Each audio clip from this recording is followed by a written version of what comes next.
No, it's cool. Well, let's just fucking get into it. Okay. How should we? What's our intro be? I don't know. I didn't even know the fucking title. This is the untitled. This is the untitled podcast. Well, I don't know, man. Welcome to this new podcast hosted by Josh and Adam. We don't have a name for it yet. Eventually, we will. But what's up? I'm just laughing at you because you moved your arms like welcome to our podcast. Welcome to this. Who is that behind you? Welcome to the podcast. That's Prince, dude. That's in honor of the greatest halftime show of all time. You like that? I love it, actually. I'm like, his eyes cut off, so I didn't know if he was like I couldn't tell. You know what I'm saying? Like what I'm looking at. Yeah. All right. Okay. I couldn't tell. No, put it back up. What are you doing? It was a little distracting. His nipples were a little distracting. Give the people something to watch. You know, they don't have to stare at us. They can look at your background. Well, I just got back from the gym, so I was almost going to do the first pod. You got a nice pump going then. You got a nice pump. Dude. Oh yeah. I was going to do the pod in my gym thong. You know, my sport thong. I love it. Just start the pod hot, bro. Like this is it, dude. This is what we're gonna be. This is what we're all about, dude. That's right. Just get sitting the people here, going, dude. Yeah, just sitting here in our thongs talking about Little Sheldon. What? What you can't see is I got nothing on below the waist here. Right. Oh, I'm sure. What is that? So let's get. What's that? Is our old high school sponsored by Jordan? That is our. Oh, well, it's not. We're not sponsored by Jordan, but this is a Jordan shirt, if that makes sense. So when you order this stuff, you can buy it. Jordan, you can buy Nike, Adidas, all different kinds of stuff. So let's first of all, let's give the people a little bit of background. So you and I, we go way back. We played at Triad High School. We used to date in West Central Ohio. We used to date. We had a rough breakup, and then we kind of come back together. We're just it's like a nice little friendship now. We kiss every now and then, but nothing's too serious. We went to Ohio State together. You're a diehard Browns fan. I'm a diehard Bengals fan. So I guess like this podcast is going to be all things Ohio football. Well, what do you think about that? The diehard Browns fan thing, though, I got to tell you, based on my Facebook comments, a lot of Browns fans don't like me. They think I'm too harsh. So maybe I'm not. Maybe I'm not as big as a fan as I thought I was. I don't know. I heard you were. I love it, dude. I heard you were getting some hate in your DMs, dude. Oh, dude. It gets pretty draft season. Well, that's my specialty, dude. I love the draft stuff, bro. And I've already had a couple mock drafts. I do mock drafts reviews too on Browns Wire. And I know you read all my articles, Adam. I know you read every single. I don't read every article. I see a lot of your tweets though. But so I'll do reviews where like Danny Jeremiah will have a mock draft where he'll like, he's the first 4 rounds. And I'll go in and I'll tell you who they picked for the Browns and who the player is, right? Because a lot of times those mock drafts, they just give you a sense. Garrett Wilson, he catches the ball great. And then I give you a little bit more. People will message me and call me like the R word, just insane shit, bro. Constantly. And it's not my mock draft. I didn't do it. It's crazy, bro. That's what I deal with. Yeah. But I digress. Yeah. So we used to host the Browns Wire podcast there we went on for about a year, right? And to be honest, like a year, you think? It was close. I think so. I think it was close. Yeah, it had to be. It had to be a full year. I bet we did 50 podcasts. I bet we did do 50 podcasts. I do have to admit, like I felt like a poser, or I felt fake, because like I'm on this Browns Wire podcast talking to Browns fans, and I'm not even a Browns fan, dude. I'm the biggest Bengals fan you can find, but I was on the Browns Wire podcast to help you out, support you, and now I feel like we have this outlet to like I can really be my true self. So I'm excited, dude. That's right. Yeah. Because we're gonna be talking a lot of Bengals, obviously, and the Bengals are much better than the Browns, surprisingly. Now we'll see if that holds up next year. I got a lot of faith, but but Donovan went through the same thing when he was with the Browns podcast. He had even less of fandom than you, because at least you were very familiar with the Browns in your backyard. Yeah. You're a Bengals fan. They play the Browns twice. He's a Packers fan who lives in Georgia. Yeah. So he had to be like, who's Bernie Kosar? Yeah, and I guess that's what I tried to bring to the show, right? I tried to bring this. Obviously, I was familiar with the Browns, right? Like being a Bengals fan, that's probably it depends on who's good at the time, who our rivals are, right? But I know a lot about the Browns, and then I felt like it was an opportunity for me. I was able to use my analytical spreadsheets, my mind at looking at numbers and data, and I was able to be unbiased, right? I didn't come in with this Browns hate that I tried to bring to the people, but I also didn't come in with this love of the Browns and just worship everything Browns. I was able to kind of give you my actual opinion, and I was that was kind of cool. Well, you jumped in right when they were hiring, right when they got rid of Freddie Kitchens, and right when they were hiring for Kevin Stefanski. And when they hired Kevin Stefanski, you got your big old chode on because he's Mr. Analytics. I took a victory lap. Yes. And I was all Kevin Stefanski. You were. I did take a victory lap. We'll see if that victory lap this lasts. Past year, it might have been premature. I don't think it's his fault. We can get into that on another pod, but some people are calling for his head. That's a little insane to me. You've kind of convinced me that he's a good coach. Obviously he went to the playoffs last year. Yada yada yada. But we can get into that another time. But yeah. Yeah, for sure. There was a lot of weird stuff that happened this year that I would love to because I didn't do the Browns Wire pod with you last year. I didn't pay as much attention to the Browns this year. And I just kind of saw from the outside, some of the stuff that was going on. It felt like there was some weird stuff, because I'd love to get your insider perspective. Just bad luck, dude. Through this offseason. It felt that way, right? Luck, it felt there was some weird injuries, and Baker got, obviously Baker played the whole season, but he had that shoulder injury that I do believe impacted him pretty significantly. Oh, 100%. 100%. And expectations were too high. I talked to Donovan about that at the beginning of the season. Every guest we had on the pod was like, "Oh, you must be excited about the Browns. You're going to go to the playoffs, might compete with the Super Bowl." No, they were never in a position to compete for a Super Bowl. Should they be dead last in the AFC North? Hell no. They should. I mean, I still think that they have more talent, a more rounded out roster than the Cincinnati Bengals. So I guess technically they should be competing for a Super Bowl. But that was never an expectation for me. I always thought they were 3 key pieces away. Now they're a little bit further away now because obviously they lost some pieces in OBJ. We don't really know if Baker Mayfield is actually a piece. Jarvis Landry, he's that weird puzzle piece that kind of got wet in the corner, so he doesn't really fit nicely. Yeah. So, but whatever. He's kind of getting old a little bit. You know what I'm saying? He's got I don't know what's up. You can tell. He's that puzzle piece that kind of left him in the sun. He's kind of getting a little withered and he's old. Faded. Yeah, he's all faded. Yeah, he's a little faded. Yeah. It's okay, though. He fits. I like Jarvis, too. But he's just not as productive as the $16 million a year he is getting. So it's something that probably be brought up. But I don't want to waste your time with the Browns because I know you I'm sure very excited. I'm sure there's a lot of discussion to be had about the Browns this offseason. But you're right. If you would have asked, okay, first off, I saw somebody ask this question on Twitter, but if you would go back 2 years, you can go give yourself a time machine, go 2 years ago, and you told Josh of 2020 or 2019, hey, in the 2021-2022 season, Matt Stafford is going to be playing against the Bengals in the Super Bowl. What would you do? What would you think? No way, dude. No way, right? The Rams, Matt Stafford playing with the Rams. That's real. I would never. And the Bengals, no. I would never, ever. I thought the Bengals were due. Honestly, the Rams making it to the Super Bowl is still shocking to me. They're built for it. We'll kind of get into that.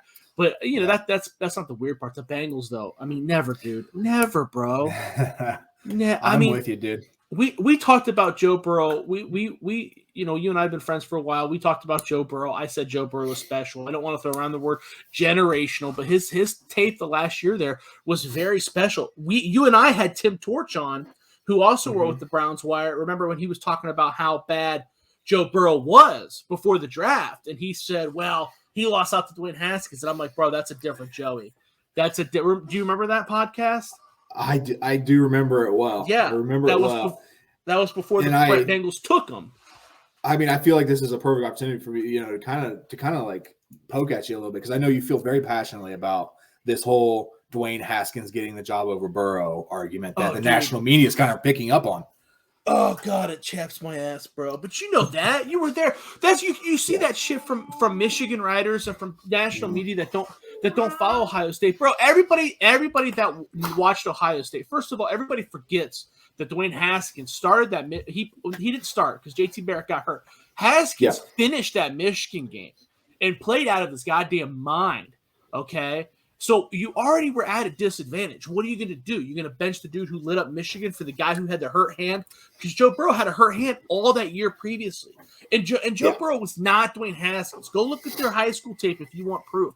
Haskins was a bona fide star coming out of Maryland high school, dude. Under All-American, checks every single box, big-ass arm, and he was a first-round draft pick. He threw 50 touchdowns. He broke the Big Ten record. He threw 50 touchdowns. Joe Burrow was very, very average his first year at LSU. Very, very average. Now, I heard some people say he sucked.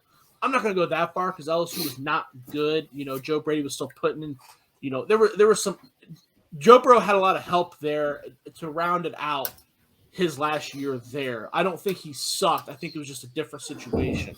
But he just wasn't. He wasn't there. He wasn't a finished product. And then on top of that, Burrow's last year at LSU, Ohio State had Justin Fields, who was just as good. Who was, you know what I mean? Like, I mean, Burrow was Burrow the best? If you look at their careers in totality, was Burrow the best quarterback?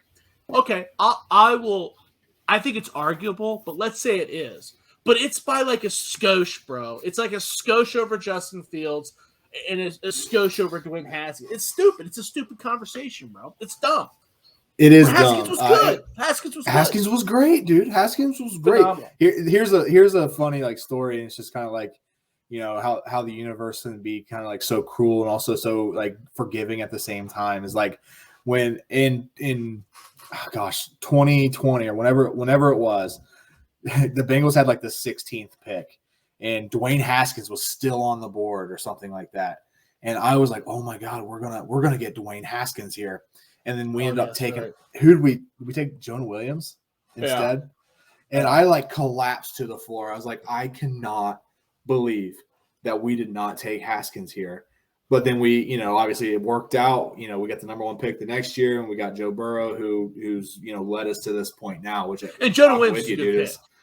Jonah Williams for sure. I mean, if he wouldn't have got hurt, his best would have been further along. Yeah. He's by far the best offensive lineman on that team. Yeah, and Haskins, the Haskins NFL saga. First of all, the book isn't over, okay? Right. But we knew that was going to be it. Well, I didn't know. I thought he was going to be a star immediately. But we had Donovan James on the show, and Donovan is very hooked up with all of those guys. He's talked to Dwayne Haskins a number of times, and a lot of people that are in Dwayne Haskins' circle. He told us flat out before the season even started. He goes, "Nah, Dwayne Haskins ain't going to make it in Washington. He might make it somewhere else, but he ain't going to make it in Washington." And we said, "Why?" And he said, bro, he's got mental issues. He's back home partying with his boys. And that's what happened. He was in the strip club every night doing his thing, which more power to you. But you can't if you do, more power to you. That is your right as an American, goddammit. If you have enough money, great. But you're not going to go down as a great. You know what I mean? Like, that's just – you're going to do that. You're going to get your check, Jamarcus Russell style, and move on. But you're not going to be any good as an NFL quarterback. But he's in Pittsburgh. We'll see what happens. Yeah. And just like this is something that you said on the Browns Wire podcast, and it's like one of my favorite things you've ever said. And you were talking about, you know, your draft grades. Like, you're a generous grader, just like you grade draft picks like you make love in a bed, just very generously, right? I feel like that's you're very generous with these quarterbacks too. Like you ask, Dwayne Haskins is done. He's dead. You know, he's not. You think so? I think so. I'm talking to a guy right now. He's younger than Joe Burrow, right? I do know that. I'm talking to you either have it or you don't. And I'm talking to a guy that still believes in Sam Darnold. That's the beauty of the NFL, though. It's not. You can say that about now, and I think that college is a little bit. I would agree with you more in college, right? Either you got it or you don't. When we saw Tate Martell, and he could transfer to wherever he wants. But he didn't. He simply did not have it. He was never going to be good, right? Sometimes, and those guys, we all were, and those guys are kids. So even then, it's kind of wrong because, like, you see a guy like Joe Burrow or whatever, a guy could pack on 20 pounds or whatever. But some guys, some guys are just not good, right? They're that big fish in the little pond in high school, and they're not good in college. When you talk about the NFL. You're talking about a difference. It's kind of like the Olympics, right? What's the old Jerry Seinfeld thing? First, last. First, Les. Right. Everybody knows his name. No one knows who he is. You know what I mean? It's kind of like that's how the NFL is. Like the difference is so small that if you're not in a situation, Bill Carroll always says situation is everything or situation is so important. I don't want a direct quote. I can't remember his direct quote, but he talks about situation all the time. You know, we had DeAndre Smelter on, the old wide receiver for Georgia Tech that played for the Niners, and we were talking about situation with Tyreek Hill. And you know, he said, I'm not going to bash Tyreek Hill because I was having an argument with Donovan about who was a better wide receiver, whatever. I'm getting off on a tangent. But the point is that scenario and situation is so important. And when you're that young and someone gives you $20 million in your bank account in one night, you don't know how that person's going to react. In the college game, it's different too, man. There's less thinking. He was playing with Paris Campbell and Johnny Dixon and Benjamin Victor, who were all pretty average. You know, Paris Campbell was good, but those other guys are pretty average. But in the grand scheme of things, you got three guys that hang around the NFL roster on one college team. Pick your poison. You know what I mean? I just think that there are all it takes is for something to bounce your way, just like Tom Brady, right? If that play against the Raiders is marked as a fumble, dude, he's not starting for the Patriots anymore. It's game over. He got his opportunity. He lost it. It's game over. And that stuff happens all the time. Tony Romo. If Tony Romo doesn't get invited, what's his story? Bill Belichick invited him to throw the ball to receivers at a practice or something at the combine. Like he wasn't even invited. He was just basically the ball boy, and he thought he had some zip. There you go. Like if he's not in the right spot, doesn't happen. The running back for the Chargers. What's that guy's name again? Austin Eckler. If Austin Eckler some random NFL scout doesn't see him running a 4.2 at his pro day, it doesn't happen. So Dwayne Haskins, he's so young enough, something could happen. Sam Darnold, same thing. He's a little bit further down the road but you can see it. You can see when those guys are messed up mentally, they don't come back. But I don't know. Those guys, you can't tell me they're not talented. You saw Dwayne Haskins play. You can't tell me he's not talented. Dude, if you're in the NFL, like you're talented, like you're good, right? It's just like, do you have what it takes? And I feel like, especially at the quarterback position, like obviously at some of these, but there is a difference. But you can still see the difference is small, but you can see a difference, right? You can see a difference when Dwayne Haskins threw the ball and when Mason Rudolph throws the ball. You can see that, right? Like that's you know what I mean. It's a small difference. It's not life or death, but you can see it. It's not everything. In college, okay, when Dwayne Haskins lines up against the quarterback from Purdue, he's better at every aspect of the game. It ain't like that in the NFL, but you can see, okay, that guy's got a bigger arm. Well, I remember when I went to that Browns practice at the Shoe, it was Johnny Manziel, Brian Hoyer, and Thaddeus Lewis. And Johnny Manziel was stretching. It was like nothing to him. It was coming off. He had the hardest velocity, the smoothest release. He had the biggest arm, and he was screwing around. He's probably stoned at the time. And Brian Hoyer was taking that shit legit, like he was really trying, and it wasn't coming off the ball. It wasn't happening for him. There's a tiny difference. But in the NFL, there's more. You can't just you can't be like Terrell Pryor and just outrun everybody. You have to put in the work. That's the difference that you're talking about. Is Dwayne Haskins going to be the guy who puts in the work? And clearly he hasn't been to this point. And Sam Darnold might not be that guy either. I think Sam Darnold's situation is a little different. I think he got, molested so many times in New York, it might be kind of game over. When someone talks about seeing ghosts, that you can kind of see the writing on the wall. But there's still time for him too. Shit, I think he's younger than Burrow too. Gosh, he's really young, like 24, something like that. Yeah. Yeah, I want to say this, like you're a physical attributes kind of guy. Like you always, every conversation I've had with you has always been like, Tom Brady's not that good, dude. Like, no, he's just. I knew that was good. Listen. Tom Brady, his physical attributes are very average. They just are. Those are the facts. Tom Brady dominates the game because he's a very intelligent, cerebral player. He is. That's his game. That's why he continuously got benched at Michigan. Because if you look at Drew Henson's so good. He played for the Yankees, right? I mean, he was a 5-star recruit, ran like a 4.4. He played for the Yankees, didn't play college football for like 4 years, still got drafted by the Cowboys. He was a physical freak. So Lloyd Carr kept trying to find ways to throw him out there. But Tom Brady's a very intelligent player, but he's not gonna blow the doors off you physically. You know what I mean? There's a lot of guys like that. Brian Hoyer is way, way, way worse than Tom Brady. I'm not comparing the two. But Brian Hoyer's been in the league for 10, 15 years. And that's a guy that's not athletic. He's got no, you know what I mean? He's just he don't have what Dwayne Haskins has. He doesn't. Joe Burrow has those things. Matthew Stafford has those traits. A lot of people are trying to make the Tom Brady Joe Burrow comparison, like from like a physical attribute side of things. Like where does Joe Burrow stack up against Tom Brady? Like you know better than I, so that's why I'm genuinely asking. Who's making that comparison? Oh, everywhere you see it, everybody talking about Joe Burrow. I've seen the whole pass the torch bullshit, but I think that's more in reference. I think that's more in reference to the dominant quarterback. Like, hey, this is your game now, or you're the leader of the clubhouse, right? But as far as their playing style, not even close. Not even close. Joe Burrow is very athletic. Joe Burrow is always athletic. I said it when we talked off air. I was talking to I can't remember who else I was talking to about it. But if Tim Beck was still the offensive coordinator and not Ryan Day when Joe Burrow was there, and when they were going through the Burrow Haskins debacle, and it was Urban Meyer's call, Joe Burrow would have been the starting quarterback because Joe Burrow is very athletic. He can run with the ball. Hell, he had 25 rushing yards against Kansas City last week when the Bengals absolutely needed it. He's very good. He'll shove it in there. You know what I mean? And you see him make passes where he's forcing the ball. He's not. Tom Brady don't do that. Tom Brady don't throw the ball unless he knows it's going to go, unless he knows what's going on. You know what I mean? Joe Burrow's way, way more athletically gifted. If the grants out of all the NFL quarterbacks, he's in the upper echelon. I mean, he's probably more physically gifted than Patrick Mahomes, to be honest with you. You think so? That'd be something like if you asked me, I'd be like, I don't think that's true, but I don't study the athleticism of NFL quarterbacks. I don't know. It'd be close because Patrick Mahomes is very smooth. Patrick Mahomes is a very smooth athlete, right? He seems elusive, Mahomes.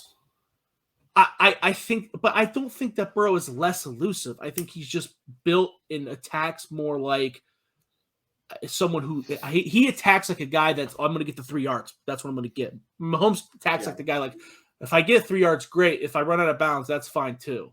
You know what I mean? Yeah. And it makes you look a little bit. I think it makes you look a little bit slower, or like a trotter when you run like that. But that's how Burrow is. Burrow, you can design, and I think that's one of the things you're probably going to see in the Super Bowl is you can design a part of your game to run the ball with Burrow.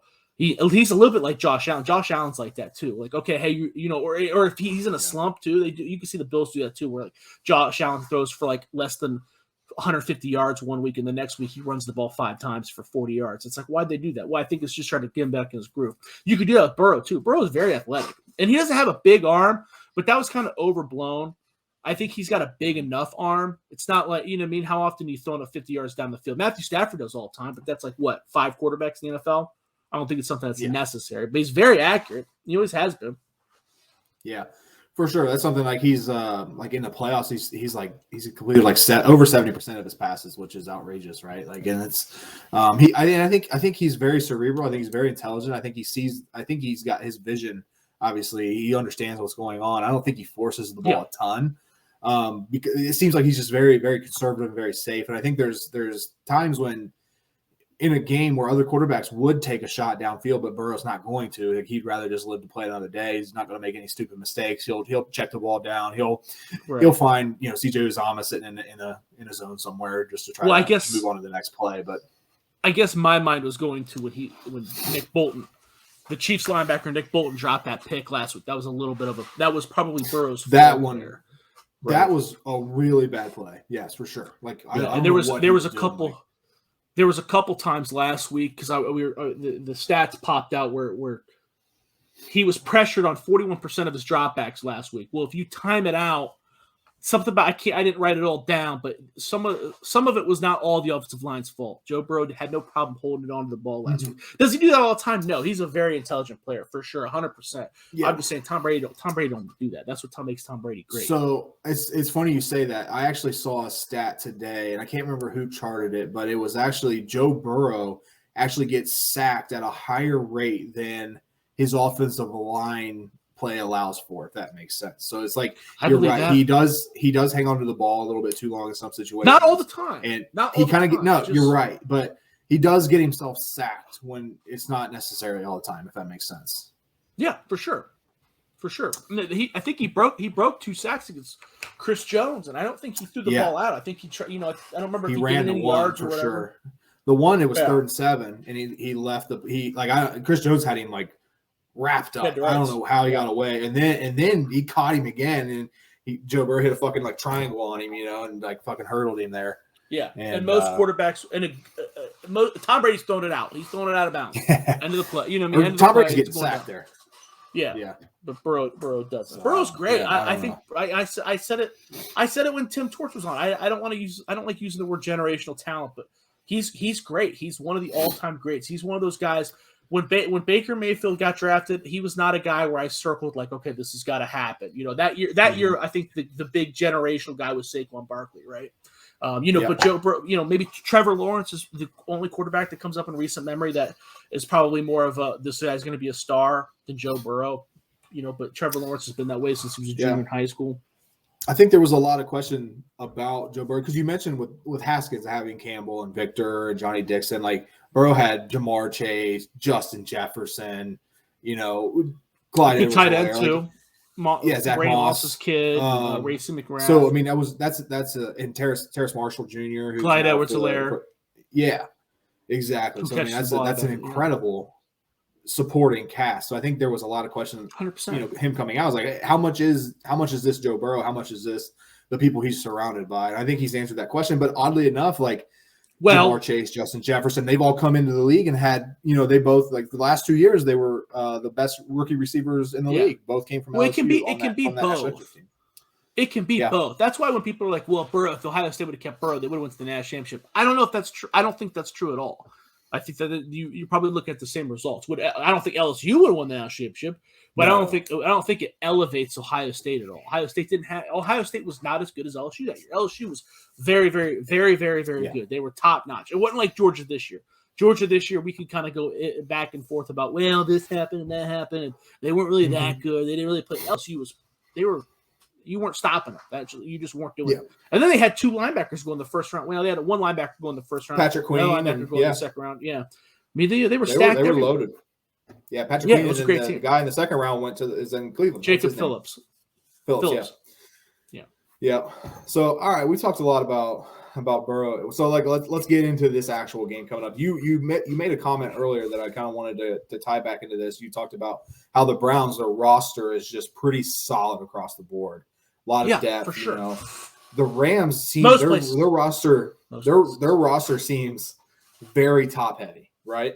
So I don't think there's a ton of talent in their depth chart, but at the top of their depth chart is really, really good. And it's kind of the fact that they're even here, that they've stayed healthy enough all year to get to this point is a testament. I don't know to who, but it's worth noting. But obviously, this is the Rams when they're healthy, when they're humming, this is a very, very good team. So Bengals are, I think last I checked, 4.5 point underdogs. How do you see this game going?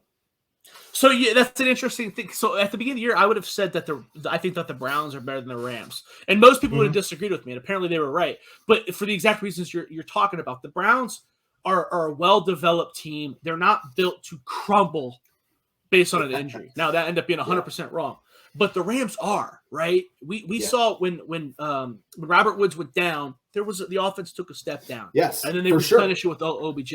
And we've seen NFL rosters. NFL's not like the NBA. You can't really throw things together and build a champion. We've seen that with the Eagles back when they had Mike Vick, Vince Young, and all the DeMarco Murray, all those guys. They went out and made a big who's who that free agency, and that's just not how it works in the NFL. And no team has ever done that. But that has not been the case. The Rams all year long, from week 1, I was 100% wrong. This team is built for the Super Bowl. Every time someone's went down, they found a way to replace it. They added Von Miller midseason, and he has done nothing but elevate that defense. They signed Leonard Floyd, and he that usually those things backfire. Did not backfire. He's very, very good. Robert Woods went down. They replaced him with OBJ, who's arguably been better than Robert Woods now that he understands and knows the offense. Right? They couldn't win it with Jared Goff. They went out and they got Matthew Stafford. Okay, then Cam Akers, who's very, very talented, goes down. They go out and get Sonny Michel. Every time something has happened, they filled in the gap, and that guy has filled in better than expected, which usually doesn't happen in the NFL. But you talk about the spread being 4.5. I don't know if I'm gonna. Yeah, you know what? Yeah, I will put money on the Rams because the same thing about the Rams I just said. The Bengals aren't like the Bengals are built like a team that's going to win 6 games and be very, very satisfied. They've already reached their ceiling. They're there. Yeah. Their rebuild mode has just occurred faster. But the Rams, this is it, dude. They've all their hard work, all the money spent, the non-first round picks for 10 years, Jalen Ramsey, Aaron Donald, all that money spent. This is it for this moment. So I would think that this would be a much bigger deal for them. Yeah, it really seems like the Rams have, mortgaged the farm, right? To get to this point right here. And you talk about no first round picks. But who knows where they're going to be in 5 years? Like who's to say that are they going to have anything left to play with? But who knows? Sean McVay will. Yeah, right. That's my point. My question, 4.5. You said you're thinking you're probably put some money on the Rams. What, if any, home field advantage is factored into that line? Do you think? There's no home field advantage. There's no home field. You don't think so? No, even I don't care that it is in LA, dude. There's no home field advantage in this. The only home field, remember, there's no real fans go to the Super Bowl. It's all like millionaires and businesses and celebrities. It's a very I don't know. Someone used the word sterile. It's a very sterile environment. It's not it's not going to be who. I know how our boy Adam Wilkins drove out to Kansas City. That he ain't doing that for LA, is it? And he don't have the opportunity to. That's not how it works. Hold up, and I'm going to make sure he listens to this. He absolutely would if he had $20,000 in his bank account right now. And I know him. He would. I'm sure he would, but it's not how. I know there's just not how it works. The Super Bowl. People always talk about how they want to go to the Super Bowl. It's like a bucket list thing. Yeah. It's not realistic, really. The only home field advantage is that. Yeah, the only home field advantage is that you get to stay at home. And that is big. Yeah. People don't make a big enough deal about that. I don't think it's baked into the line because it's not like a common thing. But it is a big deal. I talk about this a lot with college football because we talk about how like the SEC teams don't play back-to-back away games. And people are always like, oh, who cares? Who cares? No, it's a big deal. It's really nice to wake up in your own bed. It's really nice to have a practice on Friday where you're not, you're not all dizzy from the flights. Now, the Super Bowl is different because those dudes fly out there like a week and a half in advance. Right. So the Bengals flew out Tuesday morning, I believe. This Tuesday? No, last Tuesday. Yeah, no, they were here. Tuesday. So I went Sunday or Monday. There was the Super Bowl pep rally, and that was in Paul Brown Stadium, and the whole team was there Monday night. So they flew out Tuesday morning. They got there Tuesday. That's weird. I didn't know that they flew out that late. They were talking about going out like right away. I know Zach Taylor had talked about that, but for whatever reason, they decided to stay the week in Cincinnati. And then on Thursday and Friday, when the weather was bad, they practiced inside at the Cincinnati Bearcats Stadium. Well, your boy, the owner doesn't want to pay for that hotel that long. Yeah, that's true. That is the cheapest owner in the NFL, dude. We got a Super Bowl team practicing underneath the highway, every single day. Rain, snow, don't matter. Yeah, dude. It's a wild thing. I just can't believe we're here. Let me know if you hear my chair squeaking. I feel like it's. Oh, I've heard it for sure. I've heard it all the whole fucking. Oh, dude, is it that bad? No, is it that bad? No. You know what it reminds me of when Dennis and fucking Matt go out to Quagino's for their once a month date, and he's got the fucking the wobbly chair. Dude, and Quagino's was doing the Groupon, and they're like, a regular paying customer. Right next to the bathroom too, right? Yeah, right. Well, right next to like the kitchen or something. Dude, but the best restaurant scene in that show is still when they go to Dave and Buster's. It's like, I'm going to use the TGI Fridays. The TGI Fridays. No, you can. I won't. It's so D&B's gets a lot of play and It's Always Sunny. It's a self-fulfilling economy. Dude, do you watch Righteous Gemstones? Oh my God, Righteous Gemstones is the best show on TV, bro. It's on HBO Max. It's got Dan McBride and our boy Adam DeManth, dude. And it's so good, bro. I love that guy. So good, dude. Yeah. But anyway, sorry, dude. Let me know if when we go back and listen to this. Let me know if it's really terrible because I have to get a new chair. I think we leave it in. It just becomes part of the charm of the show. Jesus Christ, that's bad, dude. That is so bad. Yo, you listen. You can listen to it. You can. I won't. God damn it! All right, I'll figure it out. That sucks. I saw a stat today though. And I don't know if this will change your mind of putting money on the Rams -4.5. 7 of the last 10 underdogs in the Super Bowl have covered. I don't care. This isn't. You don't this care about isn't that? like Trends, no, dude. Are you kidding me? You know what's funny? I looked up all these stats for you too. That's so funny because I thought that you were gonna come in here with some mind blowing stats, and I was like, oh, I'm gonna be ready, dude. I'm gonna be ready. I can't find one. Well, I can't find one reason to bet on the Bengals. The Bengals have been outgained in every playoff game. Okay. By a half a yard per play. Okay, that's a lot. Okay, the Rams, on the other hand, have outgained every team that they played by 1.24 yards per play. Okay, all right. So let me go to my other one. The Rams defense is number 1 EPA against early down runs, which obviously the Bengals love to do. This is how predictive. I hope we don't. This is how predictive. This is how easily the Bengals offense is to predict. When they have 2 wide receivers set, they run the ball 71% of the time. When they have 3 wide receivers set, they pass the ball 77% of the time. So there's not really a whole lot of mix. When they line up, you pretty much know what they're doing. You know. Okay. Yeah, and then 77% of the time the Bengals are in 3 wide. The Bengals are in 3 wide 77% of the time. So there's not really a lot of mix there. The Rams success allowed rate is 43%. The stat against 3 wide, the 3 wide against 11 personnel.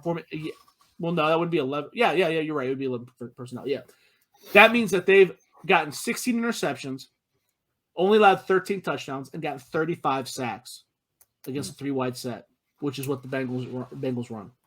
And as you know, the Rams are number 1. They have the number 1 pass rush success rate, and the Bengals have the number 30th. And I gave them high. I gave that high because there's some websites that have them number 31. I don't really know why, but they're the number 30th in pass blocking success rate. And you gave us the Bengals have all those stats, and they played the second easiest defensive schedule. Like if you look at like the defensive DVOA, the Bengals have only played 3 teams in the top 10. The Rams will be the highest ranked team, and 2 teams they lost against. The other team was the Kansas City Chiefs, who aren't obviously we talked about their defense being built differently. Take that, put that on top of the fact that Sean McVay hired Zach Taylor, so you would think that he would know him a little bit better than the opposite. So that's kind of what you're dealing with. There's some other stats here, like how Burrow didn't play very hot in the second half, even though everybody says he did. He was only 41%. He passed on 41% of his dropbacks versus Kansas City. He was pressured on 41%. His EPA had a negative EPA in the second half when he dropped back, but whatever, that's kind of minute stuff. But the other stuff is very important. You know what I mean? You got to block. You're talking about the worst offensive line in NFL, have to block Aaron Donald and Von Miller and Leonard Floyd's no slug either, dude. I mean, that's a former first-round pick. So let me say this, like, I'm proud of you, dude. Like, those are some nice stats. You're usually I'm the stat guy usually, and you're the gut guy. You know, I wanted to come prepared, bro. That's been our yin and yang, and then you come in hot with some stats. That was awesome. Dude. I might shed a tear. I wanted to come in prepared, bro. I wanted to because I knew I was like I'm gonna do there's no because I knew that I knew that the Bengals were outgained, right? That's a very simplified. Everybody pays attention to that, right? Yards per play. Those are the 2 stats everybody pays attention to. And then I was listening to some other podcasts, and they were bringing up the EPA and all that. I'm like, oh my god, there's not one person. There was not one Ram stat that I was like, that's a bad sign.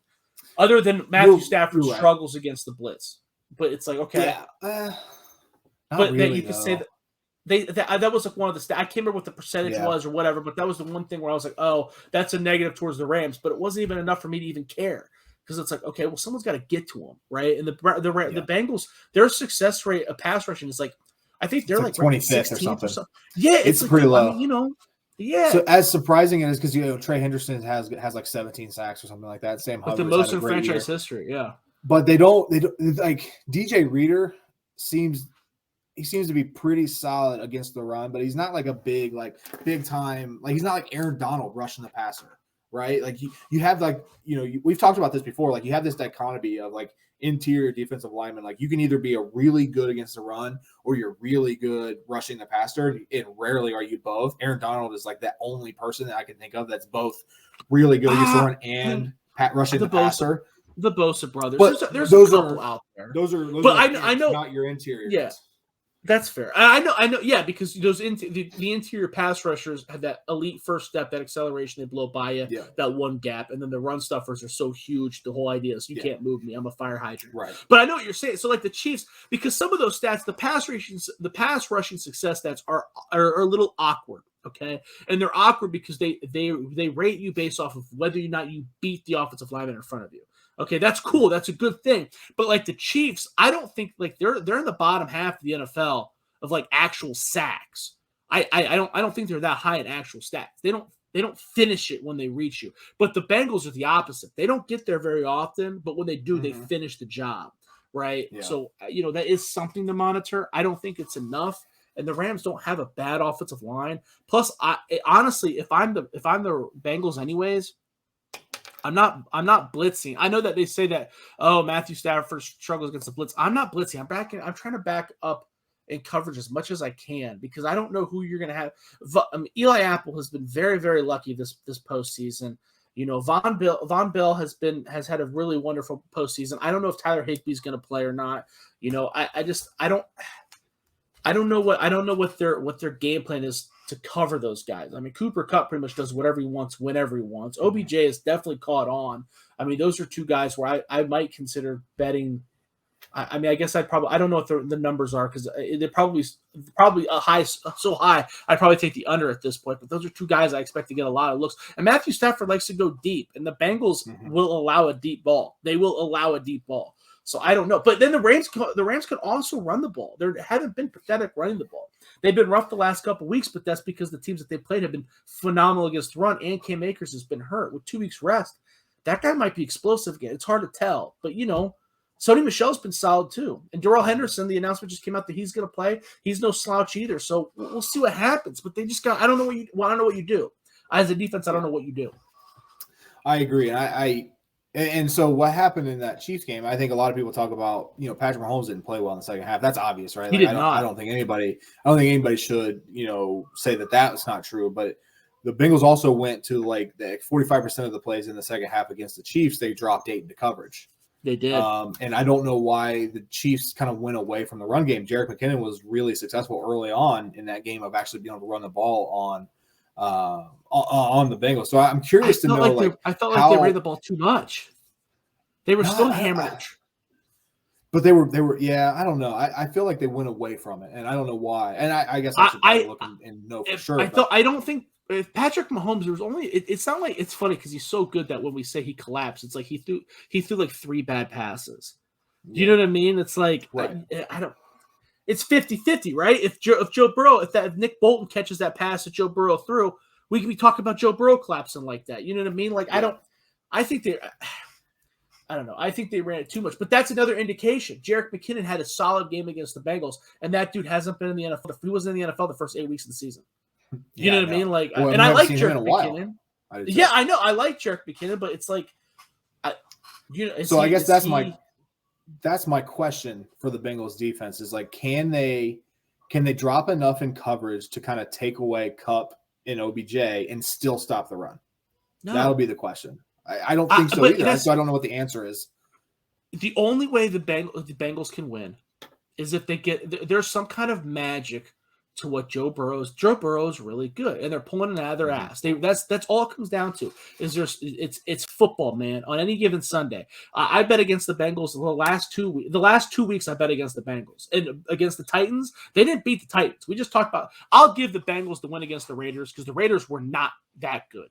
The Raiders are not that good. The Bengals are a better team than the Raiders. Even though the Raiders outgained them, I'll give you the Raiders win. But the Titans win, they probably would have had it, but Mike Vrabel was just shit his pants. Ryan Tannehill shit his pants, and then they kept giving the ball to Derrick Henry, who was clearly still hurt, even though Deontay Foreman looked way better. Yeah. I don't know. I mean, there was holes there, and he wasn't hitting them. He just wasn't hitting them like he usually does, and it was very strange.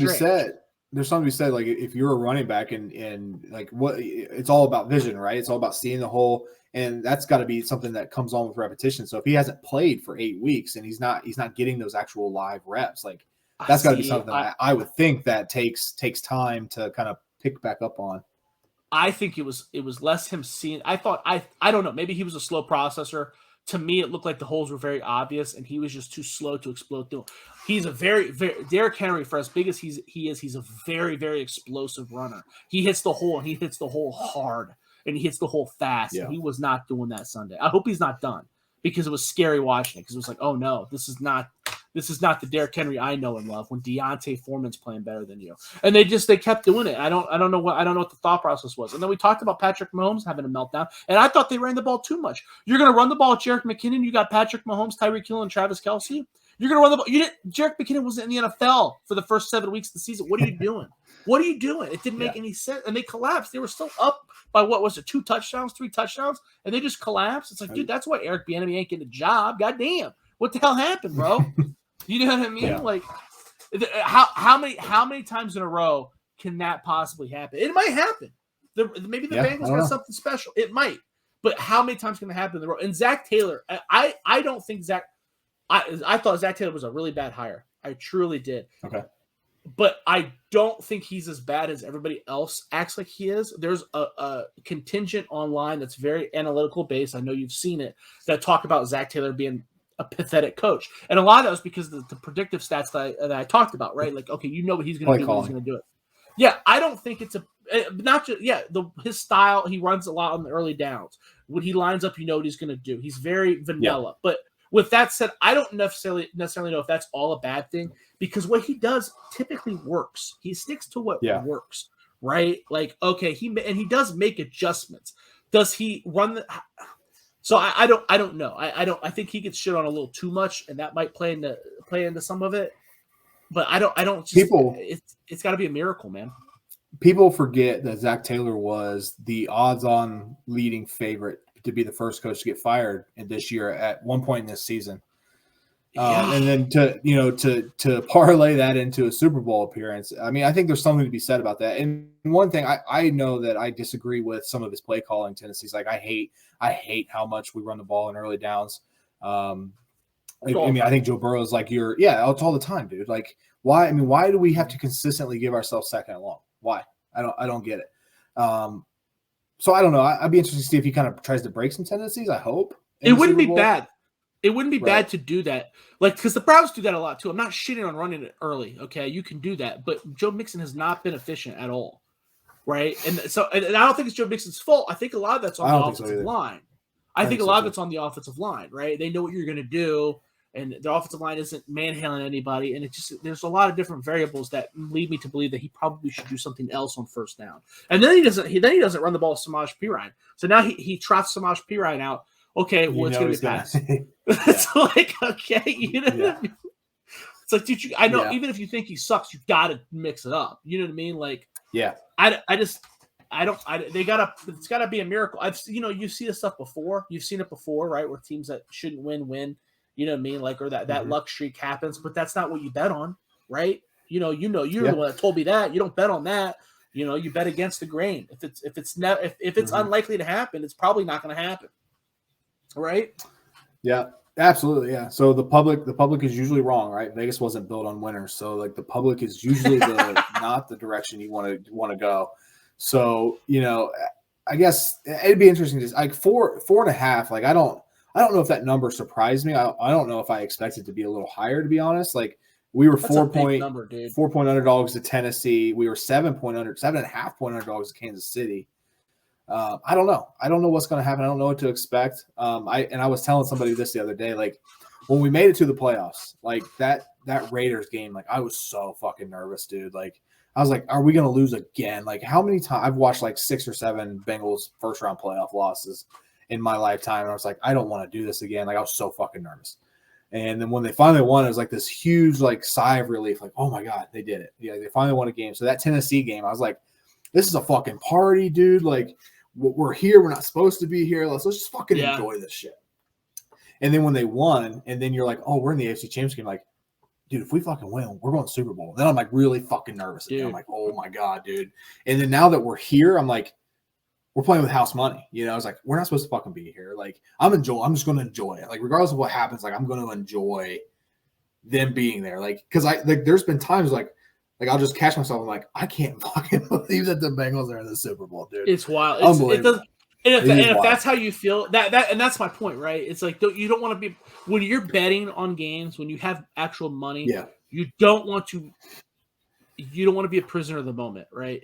If you're that excited about them making it to the Super Bowl, there's a reason for that. It's because they shouldn't be there, right? They're not, and I'm not, and they should be there because they've won all the games. They've done it, right? And they are clearly one of the more talented NFL teams. Even though I still question that in some spots, that they've done it. They put it together. There's no disputing it, right? Just like the Zach Taylor thing. People could say he sucks only once, but dude, he's in the Super Bowl, right? How many? What are you gonna do, right?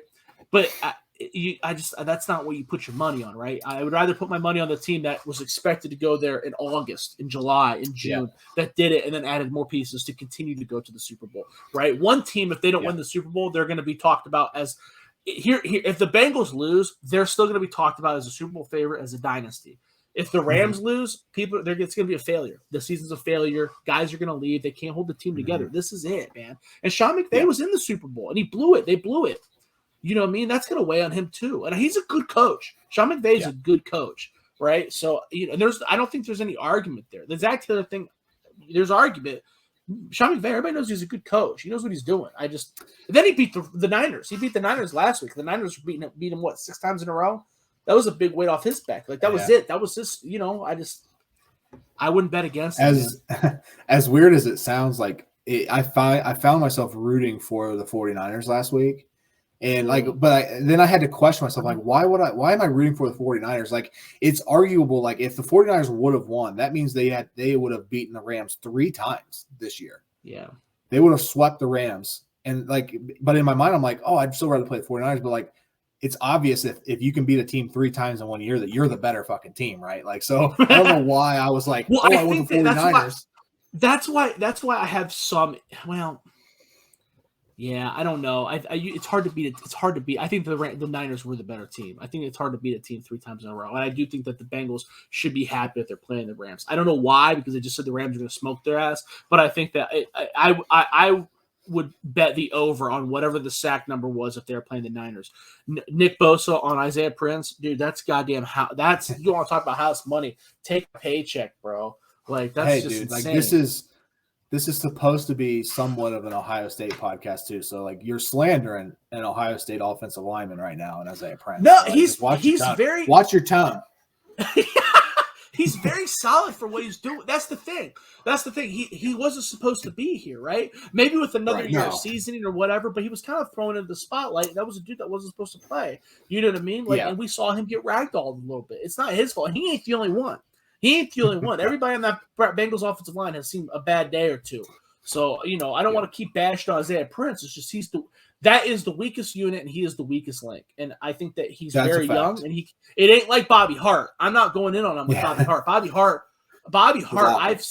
I would rather have a fetus out there than Bobby Hart. You know what I mean? And there ain't no hope. There was no hope for Bobby Hart. There's hope with Isaiah Prince. They ain't paying him nothing. He's a young guy. He was a late round draft pick. He's a quality depth guy. He's not played as bad as Bobby Hart. There's some things to like about him. It's just those are the facts. Nick Bosa's a goddamn animal. Aaron Donald's a goddamn animal. Von Miller's a goddamn animal. So you know what I mean? The best offensive linemen in the NFL are going to struggle against those guys all the time. What do you want Isaiah Prince to do? You know what I mean? Yeah. It'd be interesting. I don't know. And I know, and there's people, very smart people that I listen to and I trust that say that quarterback sack percentage is a quarterback stat, not offensive line stat. And I think there's something to be said about, Joe Burrow took 9 sacks against Tennessee. And then I don't know if you call Kansas City's defensive line better than Tennessee's, but this is something we've talked about. Kansas City is built to rush the passer. And they didn't get home once against Burrow. So I don't know. I don't know what to expect. Obviously, that is the biggest mismatch of the game, right? That's the biggest mismatch of the game is their defensive line versus the Bengals offensive line. But they still how that's managed. Let's say at the quarterback. I don't think that sacks is only a quarterback stat, right? I just like anything other stat in the NFL or football in general. There's a lot of variables that go into it. But I do see that, right? Because the quarterback, at the end of the day, the quarterback is the one that gets sacked, right? But the pass rush win rate, the Bengals were still at, or the Chiefs were still at over 40% of a win rate. That's pretty good because they only rushed 4 goddamn guys. And Chris Jones almost got 2 sacks on him. And that's an interior defensive lineman. Could you imagine what Aaron Donald's going to do? It's just, that you got to. Chris Jones is really good. You're saying. The Rams defense is on a different level than the Chiefs. The Chiefs defense we talked about being built for pass rush, right? But it's still not built like the Rams. It's not, right? Even Frank Clark is as good as Von Miller, who's 40 years old. Yeah. Let me ask you this. How good is the Rams defense outside of their superstars, outside of Aaron Donald, Von Miller, Jalen Ramsey? Their linebackers. Eric Weddle, but he's old, good, right? But he's Eric good. Weddle he's old. Eric Weddle played so good last week that they gave him the green dot for the Super Bowl. Wow, that's impressive. He's a badass. So is their defense exploitable outside of those 3 or 4 guys? Yeah, their linebackers are not good.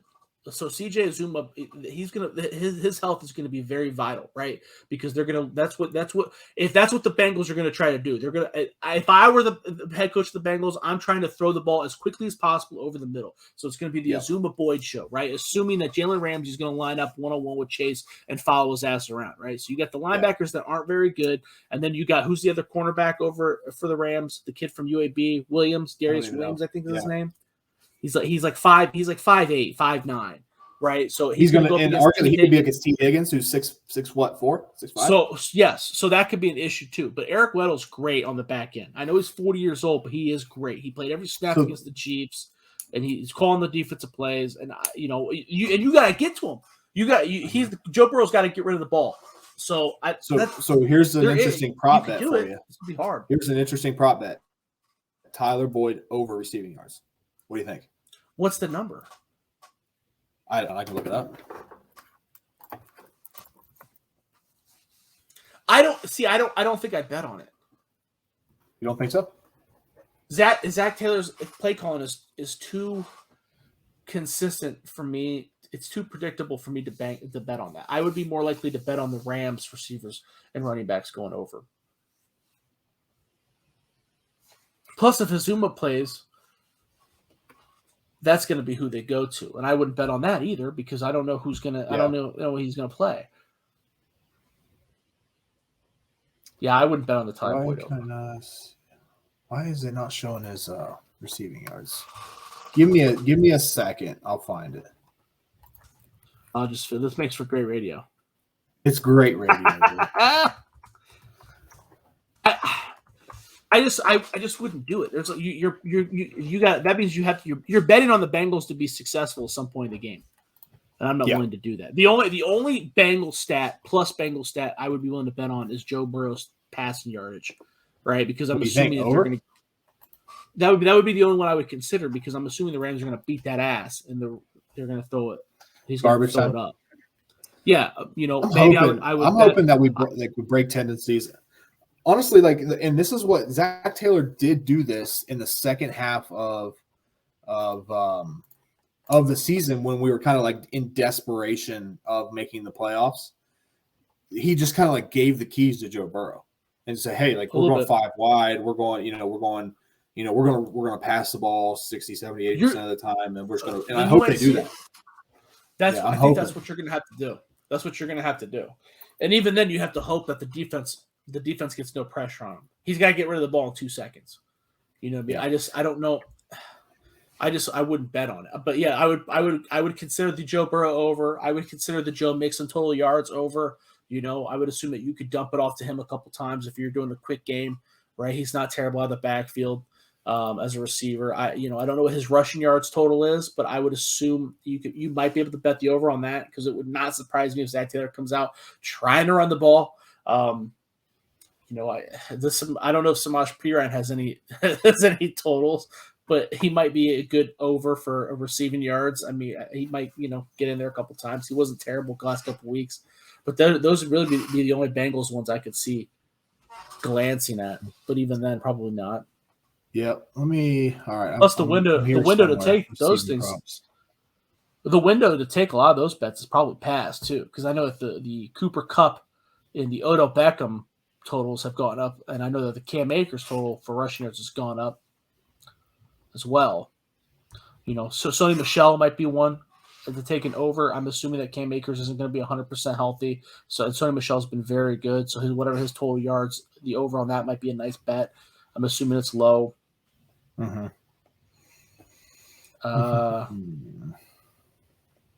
I don't know. Matthew Stafford's passing yards, I might consider the over there. Because I don't think his number's gone up, but Odell Beckham's and CJ and Cooper's has gone up. So it's like, well, maybe I can get the Stafford number. I obviously he's got to throw the ball, so someone's getting those extra yards. Right.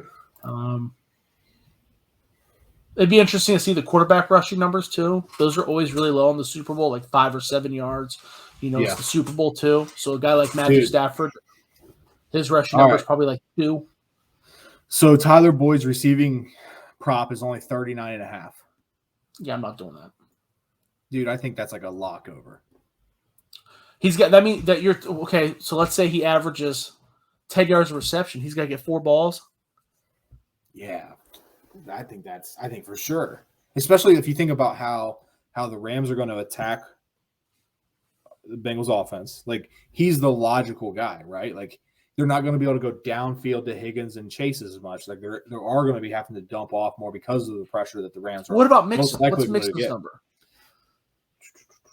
Because they could dump off to Mixon. If he gets pressured, he could dump off to Mixon. Mixon's a very good receiver out of the backfield. Or Pirine. Pirine number might be 5 yards. Pirine's is 10.5. Mixon's is 24.5. Total yards? And, is that? Yeah, well, that's a receiving prop. Oh, shit. 24 receiving yards for a running back in the Super Bowl? Yeah, I guess that's not that bad, right? Pirine's at 10? Pirine's at 10. Oh, I don't know if I take that. I'd think about it. I would think about it. Yeah. And I think it's fair to say, like, so the Bengals came out and they had an obvious game plan of like, let's get the screen game going against the Chiefs. Because like their pass rush is so dominant. Like, how do you slow down a pass rush? Or you get him thinking. Right. I think the same thing could be said for the Rams. Like, you could see us try to implement some more of these screen games. And Samaje Perine had a 44-yard touchdown off a screen against the Chiefs. So yes, he did. I don't know. I think those are decent little bets. I don't think they're unreasonable at all. That's probably where I would lean over the Tyler Boyd thing. 40 yards is a pretty good chunk, dude. But you can crack 10 yards on one reception. I mean, you can't. You don't think you can see a situation where Tyler Boyd catches like something over the middle and takes it for 20 or 30 yards? Like that's what I mean. Then he only needs a catch or two to get to that number. See, so Jamar Chase is at 78.5. I could see that. I would take the under on that. I would take the under on that because he's got Jalen Ramsey and he's not going to, and Burrow's most likely not going to be able to have time to get. But Jamar can work underneath too. Like, so that's not necessarily like the only thing. Well, So what would you put? That's the thing, and that's the other reason why I wouldn't bet on Boyd is I don't know a smart offense. He's got 2 weeks. He's got 2 weeks to be creative. Is he going to move Jamar Chase around? Is he going to motion him to the slot? Do we even know if Jalen Ramsey's going to shadow him? Do we know that for sure? We don't really know. I don't know. I think we're assuming, but we don't know. And that's total yards too. That's not just receiving, right? So if Jamar Chase gets a couple runs, which he might, you're being creative with it. That's true. I wouldn't bet on it at all. I'm not saying to bet the over or the under. I'm just saying Jamar Chase is, if he's your playmaker, you're going to try to get him the ball. You know what I mean? He's not going to end the game with 0 yards. He's going to for sure. But what do you think the score is? What's the total? What's the most likely if it was like at 50 or something like that or close 50? To that?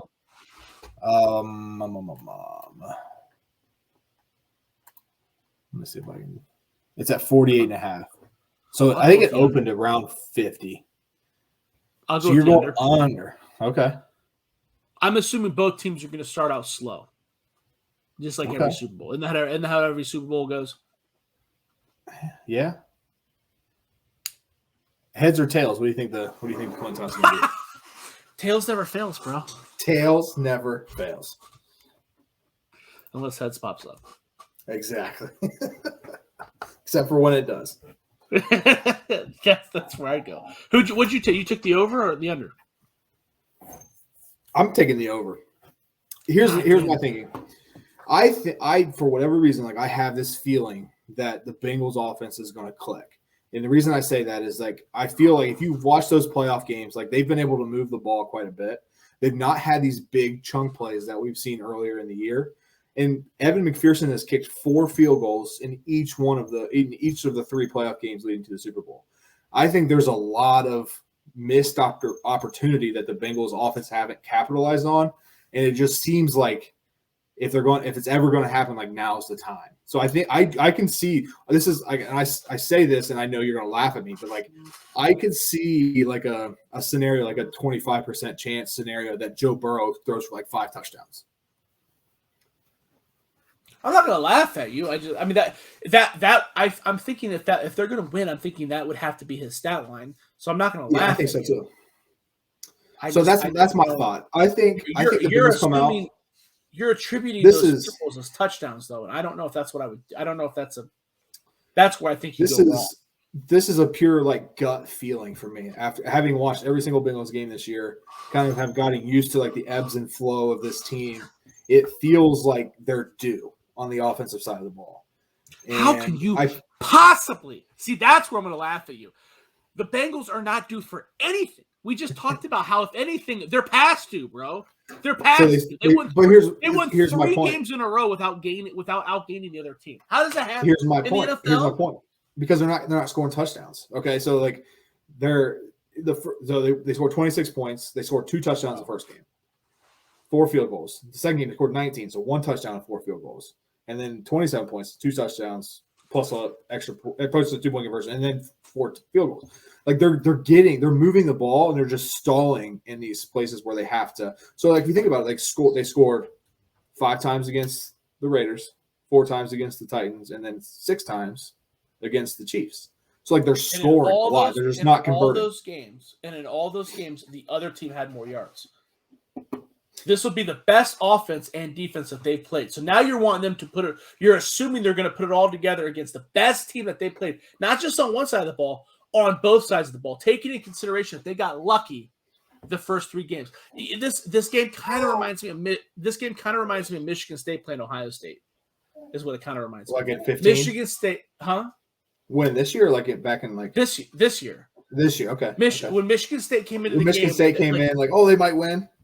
They had similar stat lines where like 4 of their biggest games, like Notre Dame, Michigan, all those games that they won, they were outgained in all of them, and everybody was like, "How is this happening?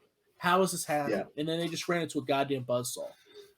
That may happen because the Rams already have it put together. You're banking on the Bengals putting it together, but the Rams already have it put together. They had their best game. They had their best game last week. They beat the team that they lost to twice. You know what I mean? I mean, they put together a spectacle beating that team. The Niners I thought were the better team. Yeah.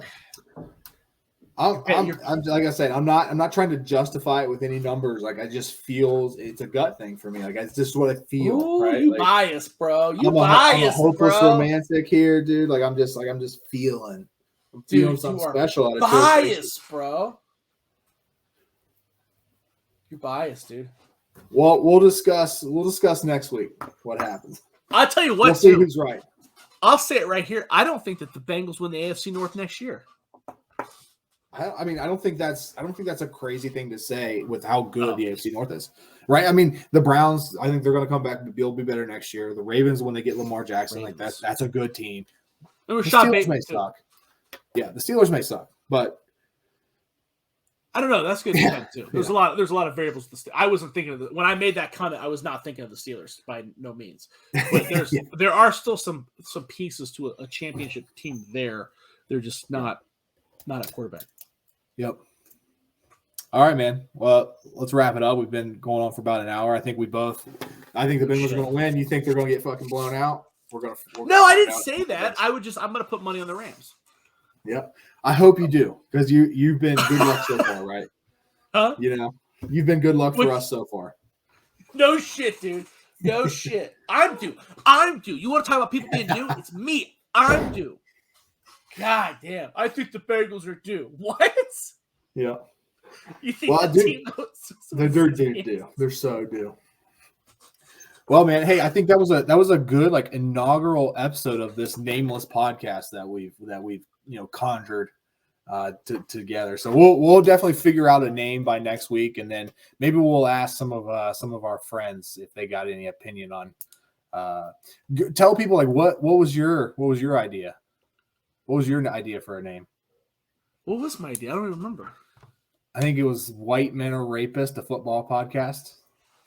Well, it's a hot topic right now. It is a hot topic. I think we could really get some eyeballs. Now, will those eyeballs really stick around afterward? I doubt it. Right? Like it's all about It's all about the algorithm, bro. It's like when you see shit on TikTok and they got like something completely unrelated hashtag. You just gotta hit the hot topic, bro. We could change it. We could change it later on. Yeah, we'll figure it out. So people can find you there, Josh Keatley. Oh yeah, on my Twitter at Josh Keatley 16. Check out my work at Buckeyes Wire and Browns Wire. I love how Adam is doing this so professionally, even though we probably know that this probably isn't even going to be published because we're gonna publish it. That's where you can find me. Don't follow me on Twitter though. I don't really do. I just like and retweet shit that I think is funny or cool. I don't really post a whole lot, but I do. Yeah, isn't that mostly Twitter? I think so. Well, awesome, dude. We'll be back next week. All right, I'm out. Later.